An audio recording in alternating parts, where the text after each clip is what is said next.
Hello বন্ধুরা, birds lover Robin my YouTube চ্যানেলে আপনাদেরকে স্বাগত। তো অনেক দিন ধরে ভাবছি যে পাখির খাঁচাটা পরিষ্কার করব। তা আজকে স্যাটারডে, আজকে ছুটির দিনে বাড়িতেই আছি। তা ভাবলাম আজকে খাঁচাটা আর ভাঁড়গুলো একটু পরিষ্কার করি। তো আগে তো আমি ভিডিওতে দেখেছিলাম, আগে সেই যে বাচ্চাগুলো হয়ে গেছিলো সেখান থেকে তো ভাঁড় অনেক দিন ধরে পরিষ্কার করা হয়নি। আবার তারপরে আবার এই দুটো ডিম দিয়ে দেখো বাচ্চাগুলো কত বড় হয়ে গেছে। তো আজকের এই ভাঁড়টা বের করলাম খাঁচার মধ্যে থেকে, বের করে বাচ্চাগুলোকে বাইরে রাখলাম, রেখে আর এই ভাঁড়টাকে আজকে পরিষ্কার করছি। তো অনেক দিন ধরে পরিষ্কার করা হয়নি, যার জন্য যে ভাঁড়ের ভিতরটা প্রচণ্ড নোংরা হয়ে গেছে। অনেকগুলো ঝেড়ে ফেলেছি, সেগুলো কিন্তু আর আর পাখিগুলো পড়ছে না, একদম ভাঁড়ের সাথে আটকে গেছে। আর এই বাচ্চাটা জানি না এই জায়গাটায় কিসে কামড়েছে, পুরো রক্ত বেরিয়ে গেছে। দেখুন সাদা বাচ্চাটা, জানি না মশায় কামড়েছে কি কীভাবে রক্তটা বেরিয়ে গেছে আমি বুঝতে পারছি না। সবে আজকে তো বের করলাম প্রথম দিন, দেখি রক্ত বেরিয়ে আছে টানার এক পা সাইডে। তো আজ ভাঁড়টাকে পরিষ্কার করব। এগুলো ভাঁড়ের সাথে এমনভাবে আটকে গেছে, আমার ওয়াইফ একটা কাঠি এনে এগুলোকে খোঁচাচ্ছে। দেখুন এগুলো অনেক শক্ত হয়ে গেছে, অনেক দিন দিয়ে পরিষ্কার করিনি, যার কারণে এই অবস্থা।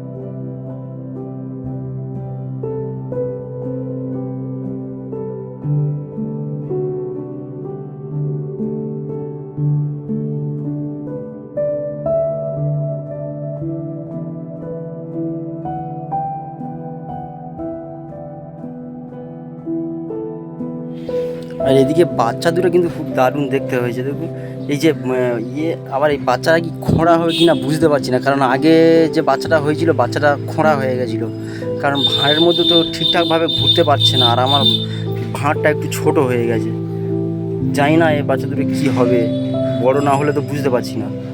বা ভাঁড়টা তো অনেক পরিষ্কার হয়ে গেছে, আগের থেকে একটু পরিষ্কার আছে, তবু এগুলো সাইডে একটু আছে এগুলো।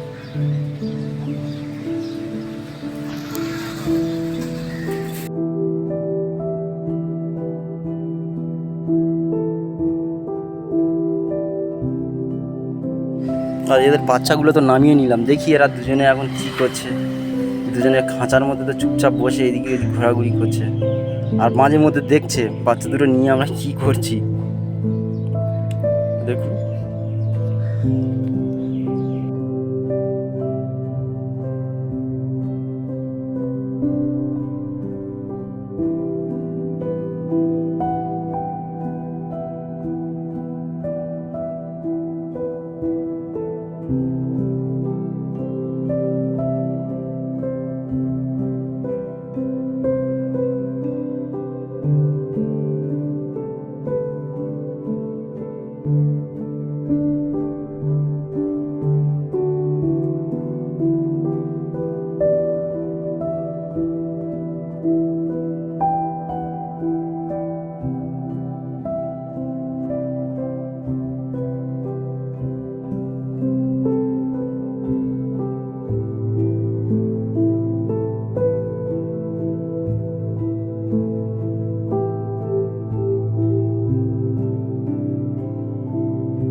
বা আগের থেকে এখন ভাঁড়টা অনেক বেটার হয়েছে।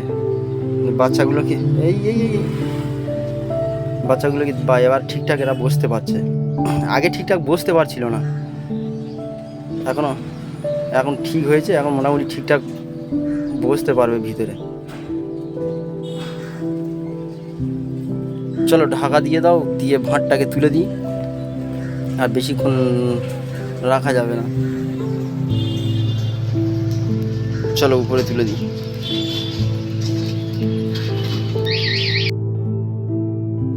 তো বন্ধুরা আর অপেক্ষা না করে আমার চ্যানেলটিকে সাবস্ক্রাইব করে দিন, আর এই ভিডিওটাতে একটি লাইক করে দিন। তো ভিডিওটি কেমন হয়েছে জানাবেন। আর খাঁচার মধ্যে ভাঁড় কে কীভাবে রাখে আমি জানি না। তো আমি খাঁচার মধ্যে আমার ভাঁড়টাকে আমি এইরকমইভাবে রাখি, এরকমভাবে নিচে একটা চাপ দিয়ে এরকমভাবে বসিয়ে রাখি। আর বাড়িতে কার কার পাখি আছে বা আমার মতো কে পাখি পুষতে ভালোবাসেন কমেন্টে অবশ্যই জানাবেন।